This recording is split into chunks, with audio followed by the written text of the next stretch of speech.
एक आदमी अपने भाई का 4 बीघा जमीन बेईमानी किया, 4 बीघा जमीन बेईमानी किया छोटा भाई का। छोटे भाई ने पंचायती बिठाया, मुखिया को बुलाया, सरपंच को बुलाया कि भाई साहब को पंचायती कर दीजिए, इंसाफ कर दीजिए, ये मेरा बड़ा भाई 4 बीघा जमीन मेरा बेईमानी कर लिया है। तो लोगों ने समझाया, मुखिया साहब ने समझाया, सरपंच साहब ने समझाया उसके बड़े भाई को, अरे छोटा भाई छो दादा, बोले नहीं हम सबकी बात को मानते हैं लेकिन जमीन नहीं देंगे।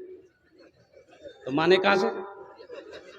अरे माना नहीं दिया, नहीं दिया। हज का महीना आया, हज का साल आया, हज का महीना आया, हज का इरादा कर लिया, 4 बीघा जमीन बेईमानी किया, हज का इरादा कर लिया, सब पैसा जमा कर दिया। जिस दिन निकलना था घर से तो अब चले गए मदरसा शमसुल उलूम, आए कि हजरत से दुआ करवा ले, सफर पे जा रहे हैं, हजरत दुआ कर देंगे तो सफर आसान हो जाएगा। तो हजरत को इसका सब वाकया पता था कि पक्का बेईमान है ये, 4 बीघा जमीन बेईमानी करके बैठा हुआ है। तो हजरत से मुसाफा किया तो हजरत ने पूछा बेटा कहाँ जा रहा है? बोला अल्लाह आपको पता नहीं है, हम हज में जा रहे हैं। बोला अच्छा, पीछे का मामला सब साफ कर दिया? बोला कौन मामला, हम तो फिटफाट हैं। बोला अपना भाई का जो 4 बीघा जमीन बेईमानी किया है। बोला अल्लाह हजरत उसी को तो माफ कराने हम हज करने जा रहे हैं। अरे माफ होगा? अरे बोलो ना माफ होगा। तो हजरत ने जवाब दिया, है नादान, तू एक हज की बात करता है, एक हज की बात करता है, अगर हजारों हज भी कर लेगा फिर भी अल्लाह उस गुनाह को माफ नहीं करेगा जब तक अपने भाई की जमीन को वापस नहीं कर दे। एक जगह जलसा में तकरीर करके नीचे उतरे, एक नौजवान बोला गए मौलवी साहब रुका। बोला बोलो। बोला अभी आप तकरीर करे कि माँ बाप के कदमों के नीचे जन्नत है। हमने कहा कि हाँ, हुजूर की हदीस है, अल्लाह के नबी इरशाद फरमाते हैं कि माँ के कदमों के नीचे जन्नत है। बाप जन्नत के दरवाजों में से एक बीच का दरवाजा है। कौन सा दरवाजा है? हाँ, बाप जन्नत के दरवाजों में से एक बीच का दरवाजा है। तो नौजवान बोला कि बात समझ में आ गई, हमारा सवाल ये है, ठीक है माँ बाप के कदमों के नीचे जन्नत है, लेकिन मेरा पूछना ये है कि सास ससुर के कदम के नीचे कुछ है कि नहीं है? क्या है? समझ गए? तो हमने कहा कि क्या है, बिहा कर है कि? बोले नहीं भेलो गए। हम बोले बेटा तुम्हारे पूछने का अंदाज, उसका सवाल का जवाब मेरे पास है। बोला जल्दी बताइए। हम बोले सास ससुर के कदम के नीचे भी है। बोला क्या है जल्दी बताइए। हम बोले थपाची गाड़ी है, वॉशिंग मशीन है, कूलर है, पंखा है, बर्तन है, हड़िया है, लोटा है, थाली है। अरे और क्या मिलेगा? सास ससुर के कदम के नीचे यही नहीं मिलेगा? नौजवानों मांग कर जहेज ना लेना। और सुनो, उलमा फरमाते हैं कि अगर वो अपनी मर्जी से भी दे फिर भी ना लो, फिर भी ना लो। लड़की वाला अगर अपनी मर्जी से दे फिर भी ना लो, इनकार कर दो, नहीं मुझे नहीं चाहिए, मुझे नहीं चाहिए, मुझे तो मुझे तो सब में आपकी बेटी चाहिए, हमें तो अपनी बीवी चाहिए। और बहू, और लड़का का बाप कहे हमें तो वो बहू चाहिए कि जिसका कदम मेरे घर पे पड़ जाए तो अल्लाह उसके कदम की बरकत से मेरे घर को जन्नत बना दे।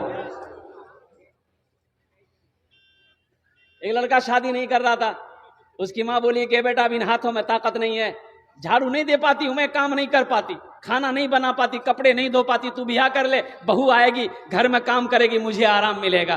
तो बेटा बोला कि अम्मा नहीं, जब तक तू जिंदा है मैं शादी नहीं करूंगा, जब तू मर जाएगी फिर हम ब्याह करेंगे।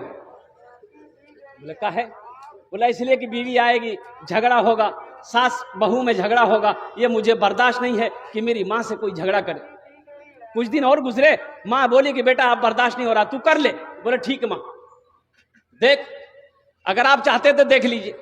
माँ एक लड़की को चुनी, पसंद की, पढ़ी लिखी लड़की, ब्याह करके ले आई।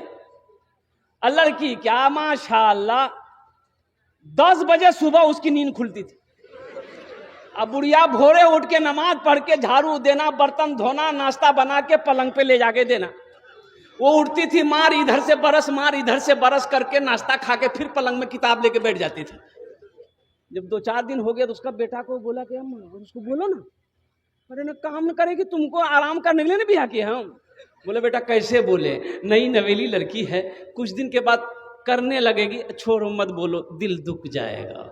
जब हफ्ता दिन हो गया बेटा को बर्दाश्त नहीं हुआ, बेटा बोला कि अम्मा एक आइडिया मेरे दिमाग में है, जब आप झाड़ू दीजिएगा ना आपके हाथ से हम झाड़ू छीनेंगे। कि अम्मा झाड़ू हम देंगे आप नहीं दीजिएगा।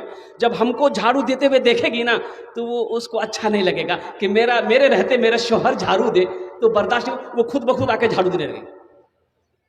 जब आप बर्तन धोइएगा, हम जाएंगे बर्तन धोने के लिए, तो हमको बर्तन धोते देखेगी तो उसको परेशानी होगी, वो आके बर्तन धो, जो काम में लग जाएगी ना तो फिर लगी जाएगी। बोला ठीक है। माँ झाड़ू दे रही, बेटा आया बोला कि अम्मा हम देंगे, माँ बोल रही हम देंगे, बेटा बोल रहा हम देंगे। वो देख के सो गए। बर्तन हम धोएंगे, बर्तन हम धोएंगे, बर्तन हम धोएंगे, बर्तन हम धोएंगे, माँ बेटा दोनों बोल रहा। जब हफ्ता दिन हो गया तो वो लड़की एक दिन उठी और दोनों को बुलाई, सासों को बुलाई, शौहर को भी, इधर आइए। दोनों आया, बोला ये क्या झमेला रोजाना रोजाना का लगा रखे आप। बोला नहीं झाड़ू बर्तन यही सब का है। तो बोलेगा आप लोग बारी बना लीजिए, कौन किस दिन झाड़ू देगा, कौन किस दिन बर्तन धोएगा।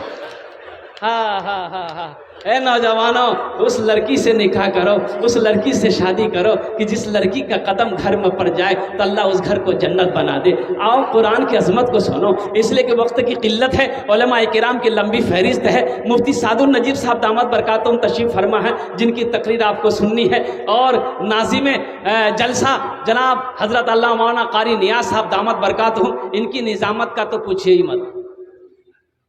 वक्त तो हजरत ने दिया नहीं है, लेकिन मैं इनका वक्त जानता हूं अल्हम्दुलिल्लाह। हाँ अच्छा, इंशाल्लाह बाद में सब तकरीर अभी सुना देंगे तो चंदा कब लेंगे हम? पहले चंदा कर ले फिर सुनाएंगे।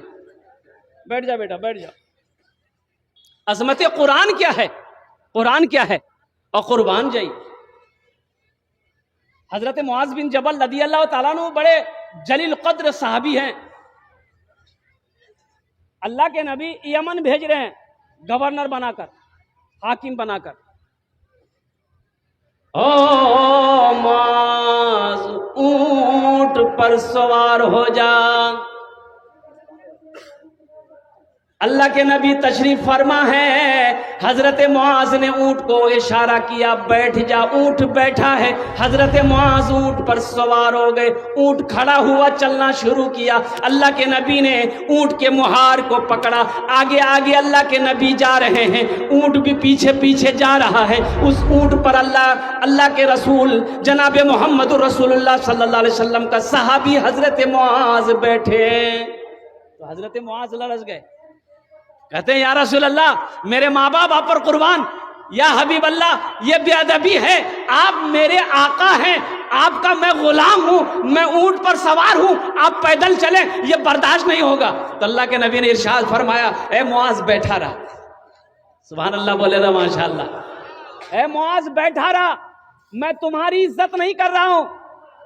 ए बेटा ए लगलो जी